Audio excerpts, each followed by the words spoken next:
মন্দা, আমার এত টাকা, তোমার একটা সন্তান না হলে কে ভোগ করবে এসব? হ্যাঁ, এত টাকা। নিজেকেও তো একটু ডাক্তার দেখাতে পারো। ডাক্তার ডাক্তার মানে তো ঠিক। এক্ষুনি অন্য মেয়ের সঙ্গে মিলন করিয়ে দেখবে আমার সন্তানের ক্ষমতা আছে কিনা। না, এটা ঠিক আমার না। স্বামীর চিকিৎসা করব, কিছু সাহায্য করবেন? কি হয়েছে তোমার স্বামীর? অ্যাক্সিডেন্ট, অপারেশন করতে 50 লক্ষ টাকা লাগবে। ভিক্ষা করে 50 লক্ষ টাকা হবে? তোমার ওই পেটের সন্তানটাকে আমাকে বিক্রি করে দাও, আমি 50 লক্ষ টাকা দিচ্ছি। টাকা দিয়ে সবকিছু কেনা যায় না নন্দন। টাকা দিয়েই সবকিছু কেনা যায়। আমি রাজি।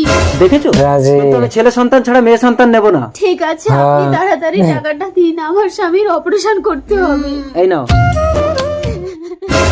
ডাক্তার বাবু, আমি 50 লক্ষ টাকা এনেছি, আপনি তাড়াতাড়ি আমার স্বামীকে অপারেশন করুন। আপনার স্বামীর অপারেশন হয়ে গেছে, 50 লক্ষ টাকা আমাকে দিন। দুঃখিত, আপনার স্বামীকে বাঁচাতে পারিনি। এটা খারাপ। কে কাঁদছে? বাচ্চা এনেছো? দাও দাও দাও। বন্ধু দেখো তো ছেলে কি মেয়ে। কি গো, এই তো মেয়ে। ভিডিওটির পরবর্তী ভাগ দেখতে চাইলে প্লিজ বলুন।